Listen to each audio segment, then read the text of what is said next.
தென்னக மக்கள் இயக்கம் சார்பில் செய்தியாளர் சந்திப்பு. சென்னை சேப்பாக்கத்தில் உள்ள பத்திரிகையாளர் மன்றத்தில் தென்னக மக்கள் இயக்கம் சார்பில் செய்தியாளர் சந்திப்பு அந்த இயக்கத்தின் நிறுவன தலைவர் டாக்டர் ஐயப்பா கார்த்திக் தலைமையில் நடைபெற்றது. நடைபெற்ற இந்த செய்தியாளர் சந்திப்பில் அந்த இயக்கத்தின் நிர்வாகிகள் உடனிருந்தனர். தென்னக மக்கள் இயக்கத்தின் நிறுவன தலைவர் டாக்டர் ஐயப்பா கார்த்திக் செய்தியாளர்களிடம் கூறுகையில் 28/2/2026 அன்று சனிக்கிழமை மாலை 3:30 மணி அளவில் பொருளாதாரத்தில் நலிந்த பிரிவினரின் நாகர்கோவிலில் நாகராஜா கோவில் திடலில் மாபெரும் மாநாடு நடைபெறுகிறது. அதில் EWS பிரிவினுடைய மாணவ மாணவிகளுக்கு கல்வி வேலை பறிக்கப்படுவதை தடுப்பதையும் சலுகைகள் மறுக்கப்படுவதை கண்டித்தும் மாபெரும் பொதுக்கூட்டம் நடைபெறுகிறது. இதில் வரும் தேர்தலில் ஆதரவு எப்படி இருக்கும் எனவும் செய்தியாளர் விளக்கி கூறினார். செக்கிழுத்த செம்மல் ஐயா வ.உ. சிதம்பரம் பிள்ளை அவர்களின் வாரிசுகள் நாங்கள். ஐயா பிரபாகரன் அவர்களின் வாரிசு, வீரத்தில் விளைந்த வாரிசுகள். முற்படுத்தப்பட்டோர் ஓசி கேட்டகரியில் எக்கனாமிக்கல் வீக்கர் செக்ஷன் EWS, அது ஓசி கேஸ்டில் ஃபார்வர்டு கேஸ்ட்டுக்கு வரக்கூடிய 10% இடஒதுக்கீடு அதை மத்திய அரசு இம்ப்ளிமெண்ட் பண்ணிட்டாங்க. மாநில அரசுக்கு இம்ப்ளிமெண்ட் பண்ணணும்னு கோரிக்கைகள் பல வருடங்களாக நாங்கள் முன்னெடுத்து பண்ணிக்கிட்டு இருக்கோம். இந்த EWS எக்கனாமிக்கலி வீக்கர் செக்ஷன்னால் ஒரு 67 சமுதாயத்தினர் இதனால் பயன்படுவாங்க. இந்த எக்கனாமிக்கல் வீக்கர் செக்ஷனில் நலிவடைந்தோர் மக்கள் பார்த்திங்கன்னா நிறைய பேர் 8 லட்சத்துக்கு வறுமை கோட்டுக்கு கீழே இருக்கவங்களுக்கு மத்திய அரசு ஸ்கீமில் நிறைய பேருக்கு போஸ்ட் ஆஃபீஸ் பேங்க்லாம் வேலை கிடச்சிருக்கு. மாநில அரசு அதை இன்னும் தமிழ்நாட்டில் மட்டும்தான் அதை செயல்முறைப்படுத்தலை. ஸோ நாங்கள் ஒரு பொதுக்கூட்ட மாநாடு ஒன்று ஏற்பாடு பண்ணியிருக்கோம். வரக்கூடிய February 28 நாகர்கோவில் நாகராஜா கோவில் திடலில் மாலை 4 மணிக்கு ஒரு மாபெரும் பொதுக்கூட்டம் ஒன்று நடத்துகிறோம்.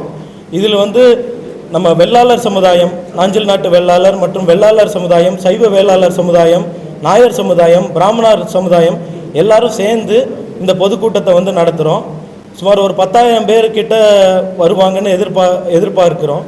இதனால் எங்கள் சமுதாயத்தில் உள்ள நலிவடைந்தோருக்கு மிக பெரிய அளவில் அரசு வேலைகள், தமிழக அரசில் வேலை வாய்ப்புக்கான ஃப்யூச்சரில் அவங்களுக்கு கவர்மெண்ட்டில் நல்ல பயன்படுவாங்க. எங்களோட கோரிக்கை மாநில அரசு கண்டிப்பாக எங்கள் சமுதாயத்தோட கோரிக்கையை ஏற்று இதை நிறைவேற்றி கொடுக்கணும்.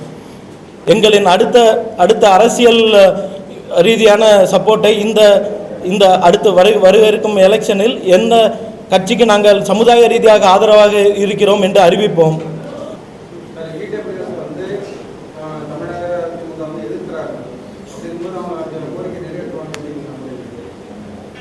நம்ம கொடுக்குற கோரிக்கை தான். அரசு அதை பரிசீலனை பண்ணி முதல்வர்கிட்டையும் கோரிக்கை வச்சுருக்கோம். மாநில அரசு எந்த அரசாக இருக்கட்டும் எங்கள் சமுதாயத்துக்கு நாங்கள் கோரிக்கை வைக்கிறோம்.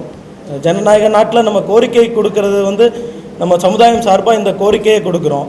நம்ம எந்த கட்சிக்கும் எந்த சமுதாயத்துக்கும் எதிர்த்தவங்க கிடையாது. எல்லா சமுதாய நட்பு எங்கள் இனத்தோட பற்று எங்களுக்கு இருக்குது. அதனால் எங்கள் சமுதாயத்தில் இருக்கிற நலிவற்ற மக்களுக்கு நம்ம பாதுகாவலாக இருந்து எங்கள் அமைப்புகள் செயல்படும்.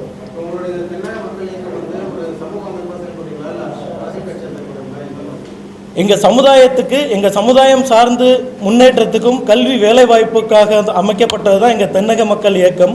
அதுக்கப்புறம் வெள்ளாளர் கூட்டமைப்பில் உள்ள வெள்ளாளர் அமைப்பு எல்லாம் சேர்ந்து என்னை தலைவராக நியமிச்சிருக்காங்க. இந்த EWS எடுத்து முன்னெடுத்து கொண்டு போகிறதுக்கு.